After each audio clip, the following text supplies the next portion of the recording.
Running a little bit behind. We'll continue with the lesson, and we're covering the book of Revelations. As you know, the book of Revelations, as we're presenting it, is really an instruction manual as to how to proceed from being just an aspirant to a disciple to a master and beyond.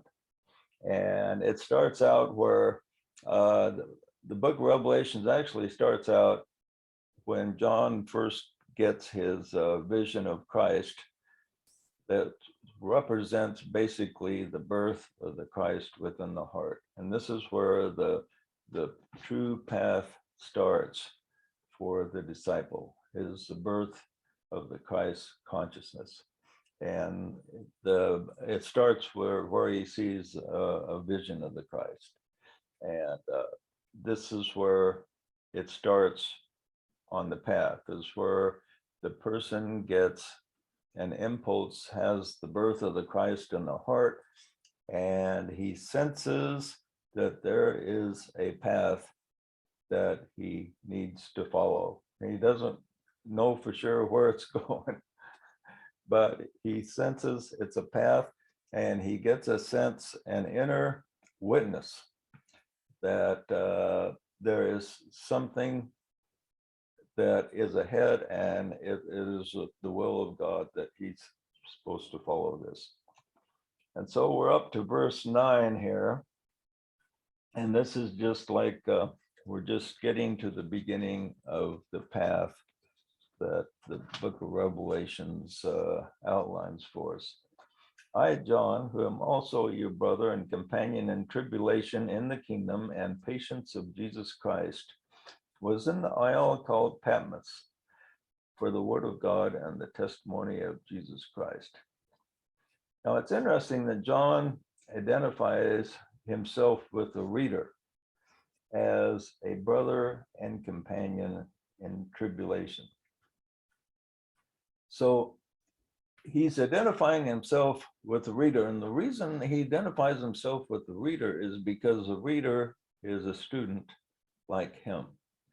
And we're all students, and we're all seeking to progress from wherever we are right now. We're seeking to progress to the next level. And he says, I am your brother and companion. Okay, companion comes from a Greek word, which is more accurately translated as joint participant. So in other words, John says, I am your brother and joint participant, okay?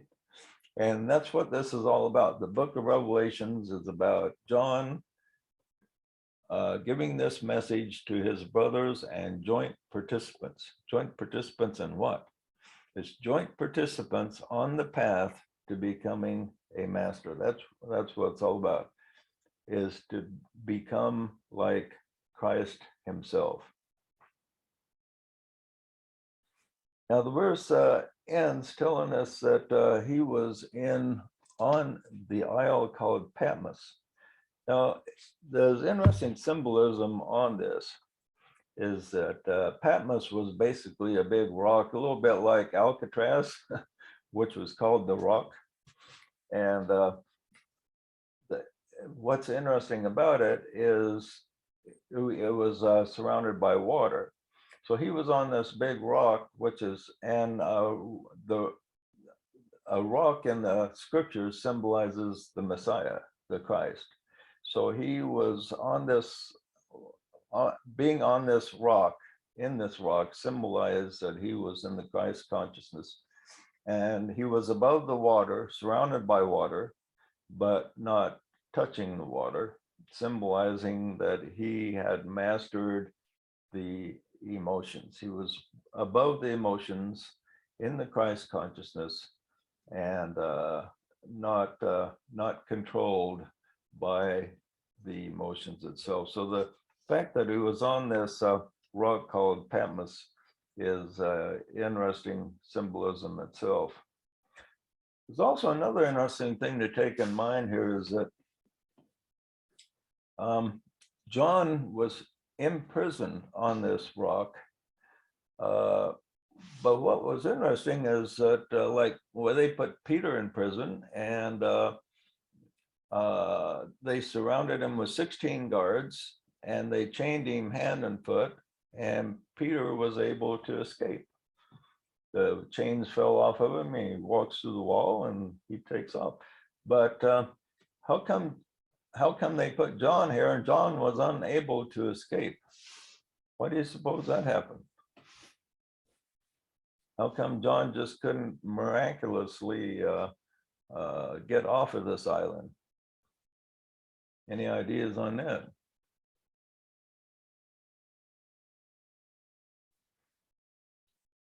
There's one interesting thing you might consider, is that by the time John was in prison on Patmos, the molecule had been shattered.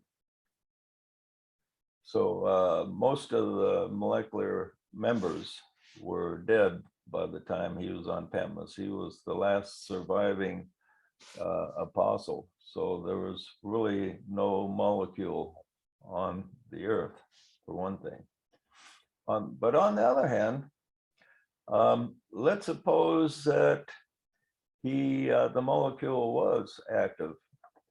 Is that a guarantee that he could be miraculously escape? What do you think on that?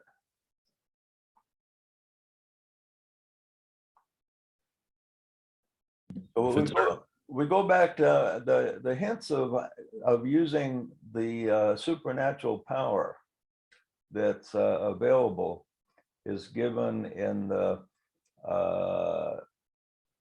temptations of Jesus.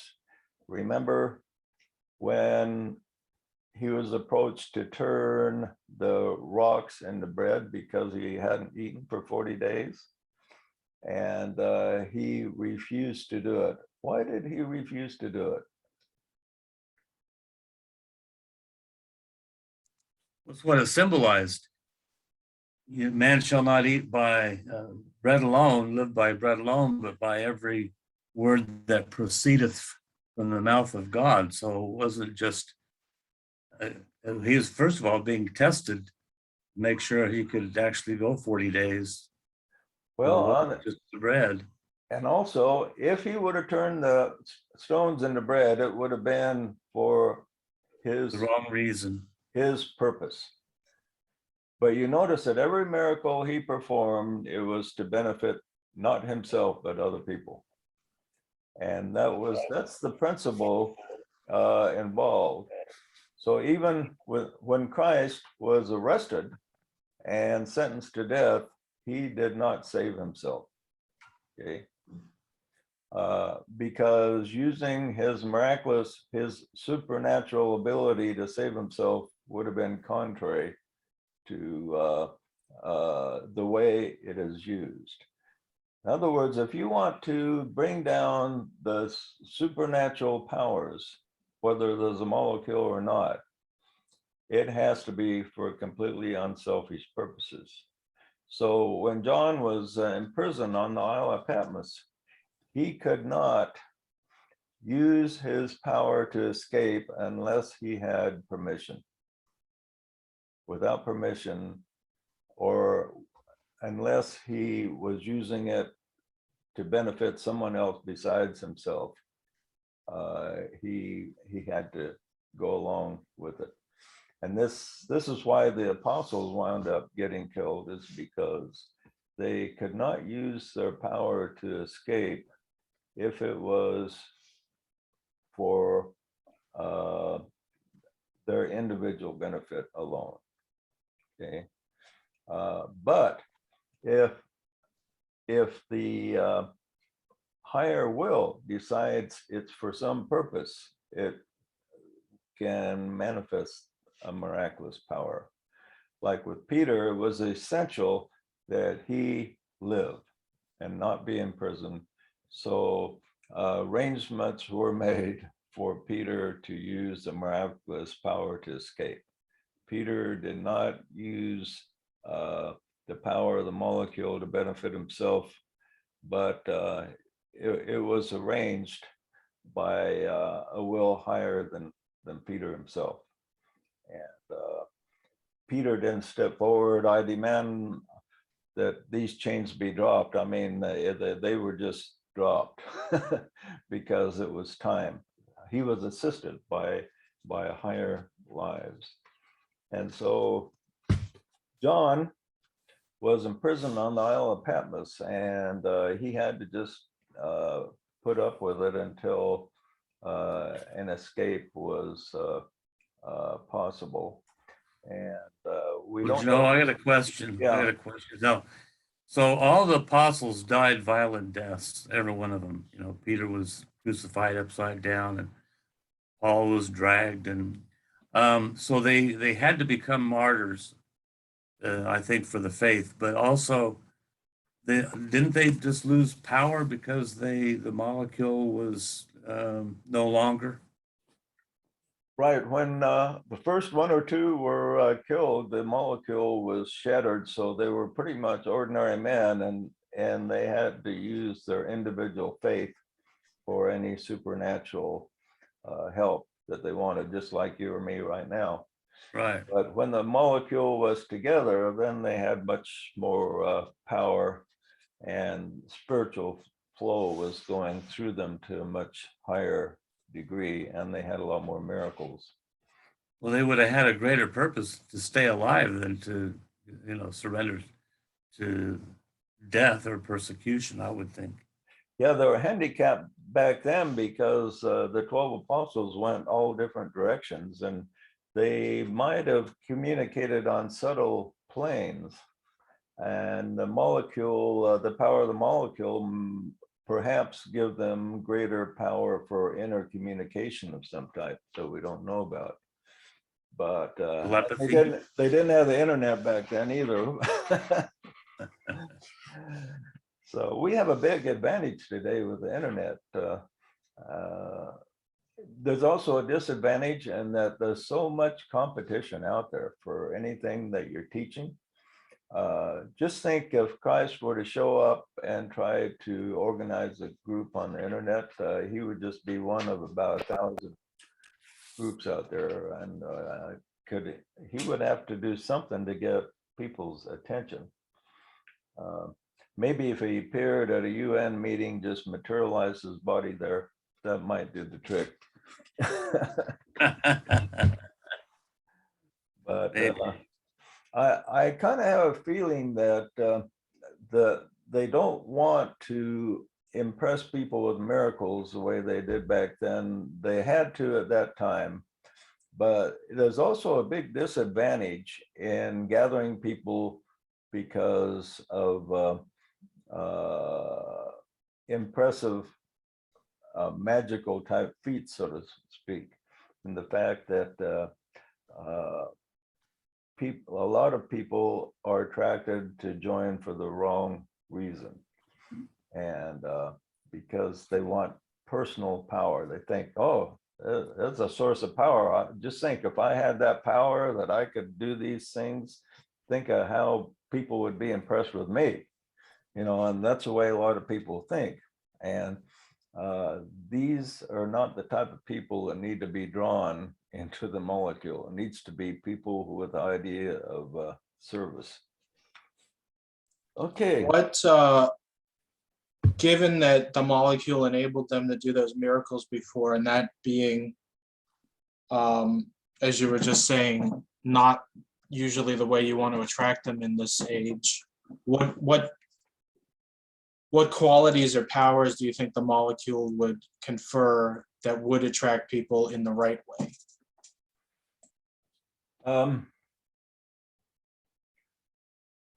I think it will create tremendous powers to heal.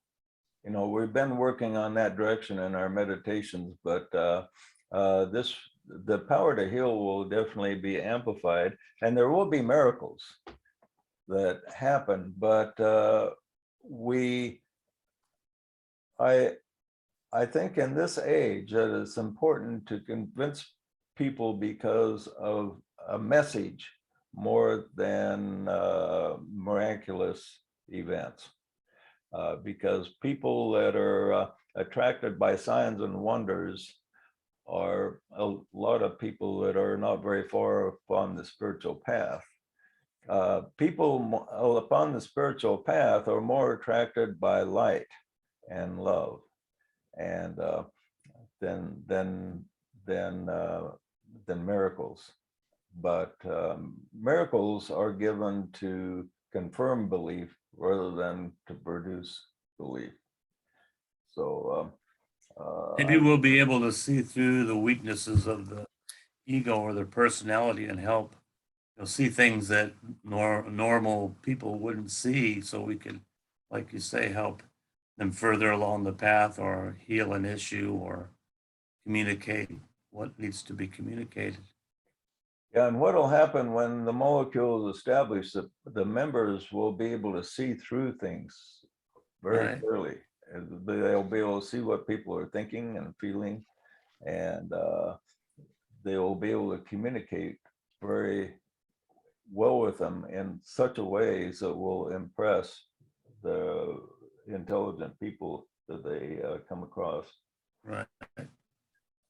And we can take a lesson from the programmers, computer programmers that come up with these algorithms that in very short time, within a couple of evenings, the computer has figured out what kind of websites you like to visit. So the next time you go looking, they put all these right in front of you. It's like, you like this kind of stuff, you probably like this. It's like, that's a clue right there. What we need to develop is we need to figure out what people are talking about and how that relates to the real truth, and be able to go from there, learn from what we observe. Yeah, yeah. Okay. The next verse reads, I was in the Spirit on the Lord's day, and I heard behind me a great voice as of a trumpet. Now, it's interesting, he says on the Lord's day, and most people figure this is Sunday, but there's a lot of arguments and disagreement among Bible believers as to what the Lord's day is. Originally, the Sabbath was on this Saturday. Well, it starts Friday at dusk and goes for 24 hours into Saturday. And a lot of people are, some fundamentalists like the Seventh-day Adventists, they celebrate the Jewish Sabbath.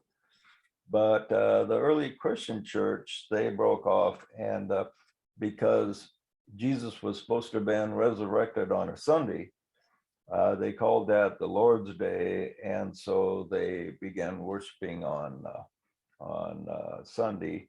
But there are divisions among the Adventist people and different groups of Christians that say, no, that was a wrong move.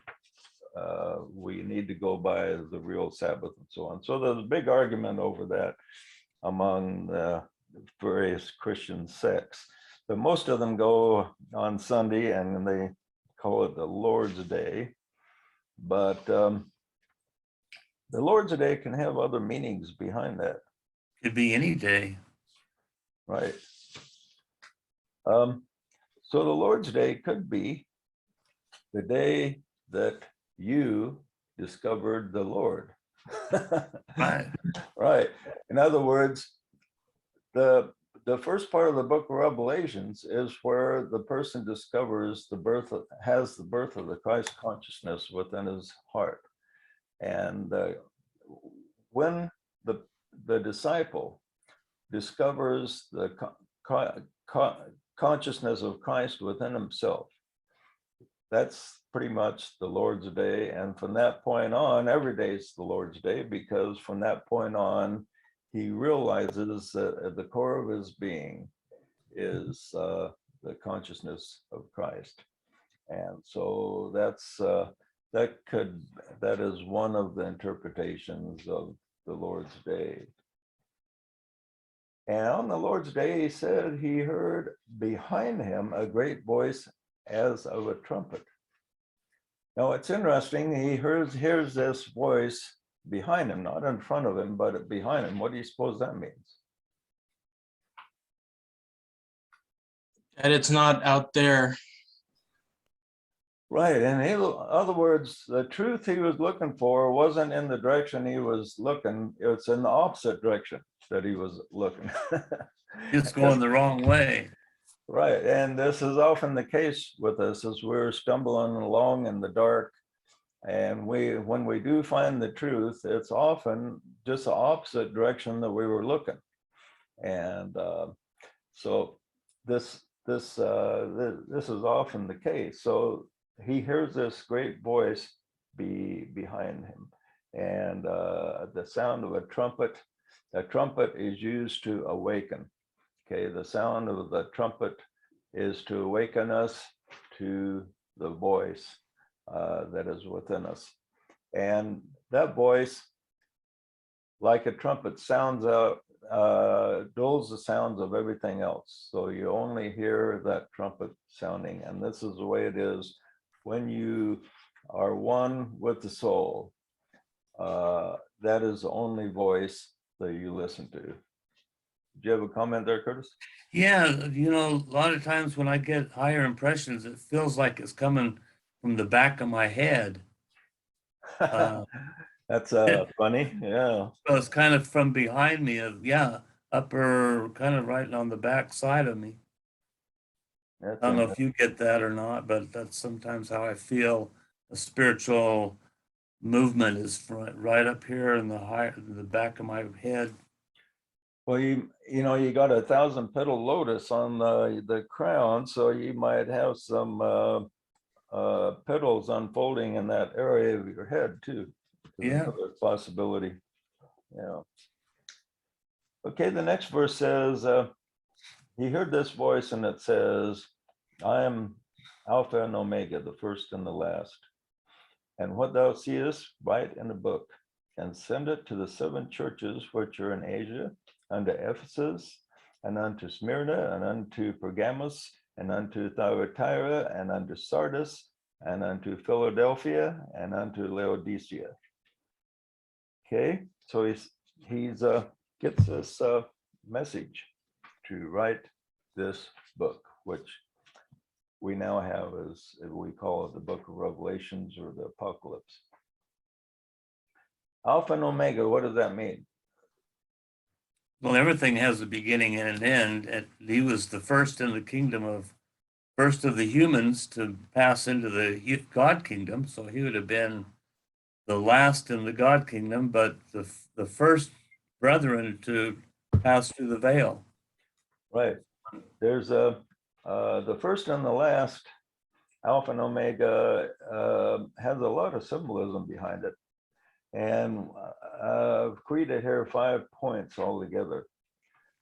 Number 1, he's the first in the eyes of those who are focused on the spirit, but the last in the eyes of those who look on the lower nature. He makes them so angry they want to crucify him. Okay, so for us, the Christ is number 1, he's first, but for a lot of people, he would be last. And he would also be last for a lot of people who think they're putting him first. If they were to actually interplay with the real Christ, they may not like him at all.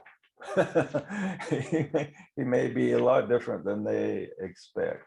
Like when he was here, a lot of people didn't like him at all because they disturbed the status quo.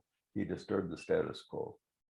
And you notice that everybody that disturbs the status quo, the way popular opinion is, they become like an enemy, you know, and the press and the media treats them like an enemy if they go against what the media tells us is what you're supposed to believe.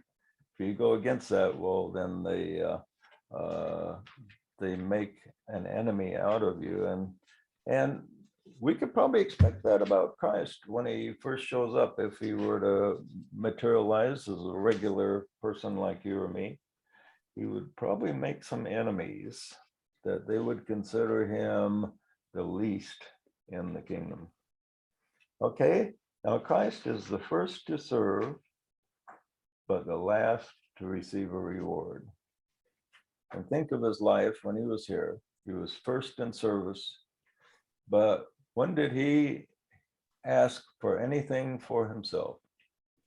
Not once. Did he ever ask anybody to do anything for him that I can recall? Okay. He's the first in intelligence, but the last to have his ideas accepted. He was the first to overcome death, but the last to cease laboring and assisting others to do the same. We are all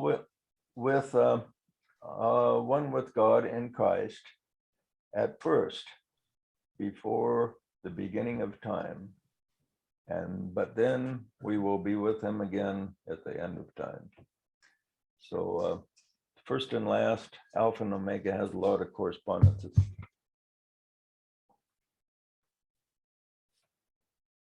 These are all teachings that will assist the various disciples of the world who are esoterically divided into 7 groups and are working under the influence of the 7 rays. And the names of the 7 churches stand for much more than the 7 churches.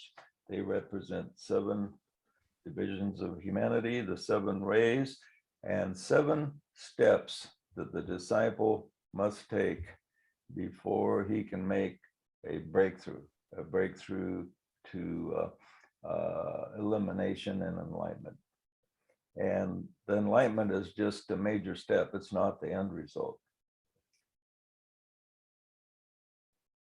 The next verse reads, "And I turned to see the voice that spake with me. And being turned, I saw 7 golden candlesticks, and in the midst of the 7 candlesticks, one like unto the Son of Man, clothed with a garment down to the foot, and girt about the paps or the breast with a golden girdle." Now, everybody assumes that this is like Jesus Christ himself speaking, but it says that the voice that spake to me is one like unto the Son of Man. So it's quite possible that the vision,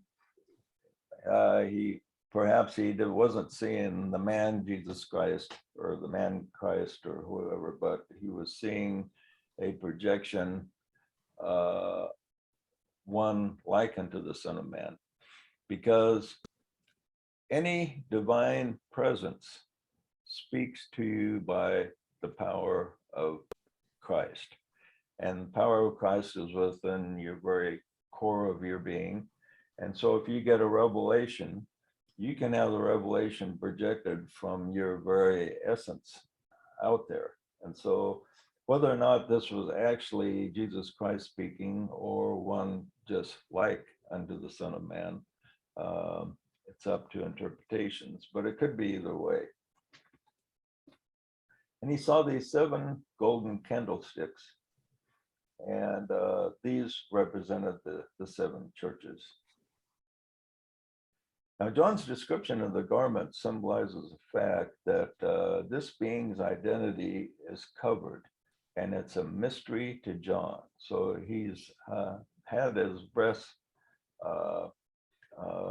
covered here about with a golden girdle. And what's interesting about that is the heart center, the petals of it, the Tibetan says they glow with a golden light. Okay, so what John was seeing was the gold of the perfected heart center. And so this being's identity is covered as mystery to John, but he knows he's from God, but not sure who he is. He's just one like unto the Son of Man. He's not sure if he's seeing the real Jesus or one just like him, but he knows he speaks for Christ and God. Okay. The description continues. The head of his hairs were white like wool, and white as snow, and his eyes were as a flame of fire. Now, white is created from the 7 colors all blended into one. So white symbolizes all 7 united as one, and we have the 7 churches representing the 7 steps, and to produce the one, the consciousness of the one. And this corresponds to John's effort to give the messages to the 7 churches or group and synthesize them into one. And all the peoples of the earth will also eventually be synthesized into one. And this is a symbolism of the white light. So what's the meaning of the eyes being as a flame of fire?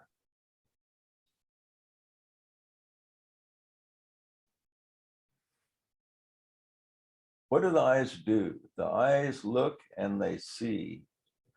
We And behold. eyes that are a flame of fire would be penetrating eyes that can look into your soul, look beyond the personality. And when we meet somebody, what do we see? We see their personality. Their personality is really a mask. The real essence of the person is below the personality or within. And each one of us has a Christ center at our heart that is hidden. But we can see that if we have eyes like a flame of fire, the eyes of Christ, so to speak, so that we can penetrate beyond the personality. And this has to be done in order to be able to forgive people. Because if somebody offends you and you just look at their personality, you will have a grievance over this person and you will not be able to forgive them. But if you have this penetrating vision of the Christ and look beyond the personality to the heart of the person, you will see a son or daughter of God just like yourself. And this is what has to happen. Okay, and his feet were like fine brass, as if they burned in a furnace, and his voice was as the sound of many waters. Feet symbolizes the power to subdue all that hinders in the path. And they're also the foundational strength of the body. Now, brass in the scriptures was found in the vision of Daniel, in which he identified Greece as to bear rule over all the earth. And this power was epitomized by Alexander the Great. Okay, so this is a statement that representing the power of God, which is something that nothing can really stand against. And the fact that they burned in a furnace tells us that nothing can resist the eventual domination of God or Christ within. And his voice was the sound of many waters. The sound of many waters of a waterfall was a little bit like the trumpet mentioned earlier, drowns out all other sounds. If you've ever been in a waterfall, you can't hear anything but the waterfall, okay? And even so, the voice of God is so engulfing that once it is heard, you want to just hear that and follow that and nothing above everything else. That is the sound that you pay attention to above everything else, and nothing else interferes with that sound for the accepted disciple. Okay, Hey, any JJ, comments on what we've said so far? Yeah. I have a comment about symbolism and the waterfall. If water represents emotions, then a waterfall would be a flood of emotions, an a large amount of emotions overflowing or Well, cascading. that's a really good point.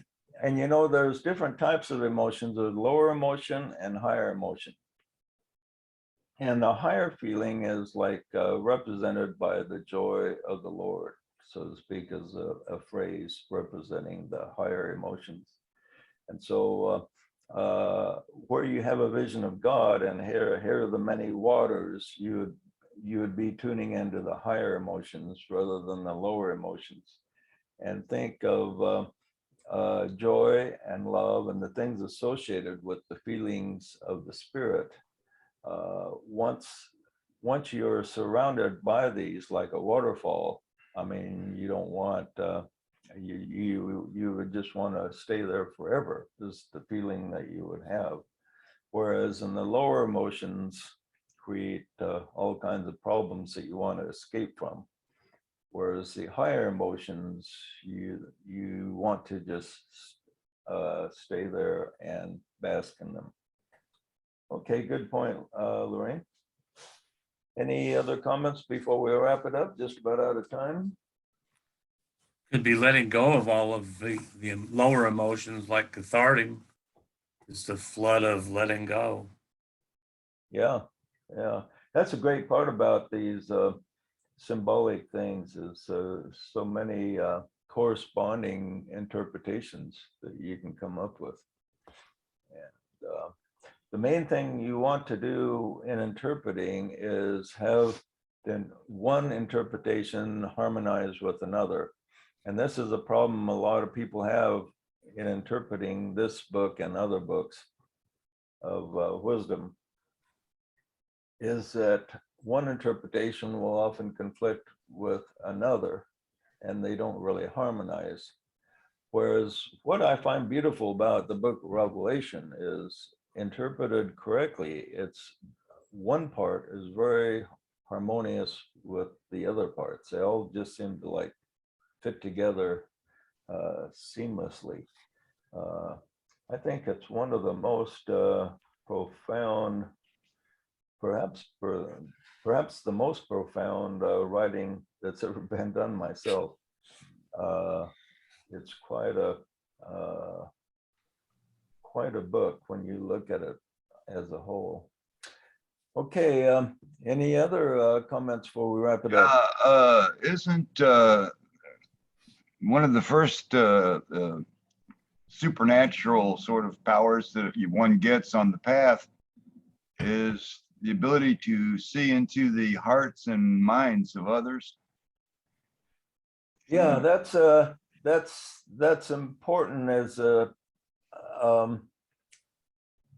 a person progresses, he becomes more sensitive to what people are thinking and feeling.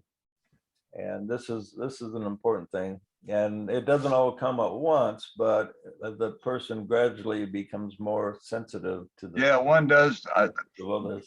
From my limited experience, one does begin to gain that ability and then if start Yeah, to use it also.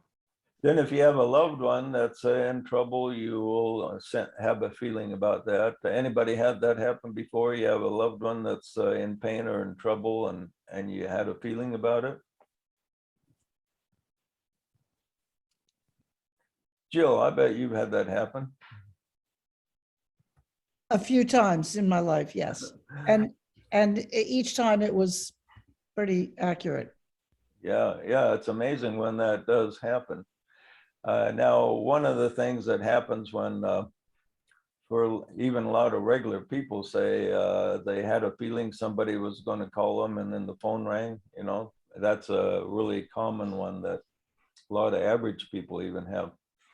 But Yeah, and then there's when you go on YouTube, it doesn't take them very long to figure out what's in your mind. They offer you videos you might like. yeah. Okay. Any other comments? Well, I think when you grow in spirit, you begin to know, and it takes some time to know what you know and to understand it. But it follows, like they say, as the day follows the night, that as you seek to grow in spirit, these things are added. Yeah. Well, it's a So gift of discernment to be able to discern is the great gift of vision. inner vision and insight. Now, on the negative side, have you ever had somebody over for dinner or something and they just won't leave and they just keep telling stories about all night long and they're really boring stories and they just can't pick up the hint. You say, well, you look at your watch and you say, whoa, man, it's getting kind of late. And the guy just ignores you and keeps talking and you're about falling asleep. And that's what we don't want to be like. We want to, if you're visiting somebody and they kind of try to give you a little subtle hint, you get the message because you're sensitive. And that's one of the first steps of becoming sensitive, is just become aware of what other people are thinking and respond to it without being vocally told. And You know what your dad used to do? but Well, he had people over for dinner and he felt it was time for them to either quit eating or leave, he'd hand them a toothpick.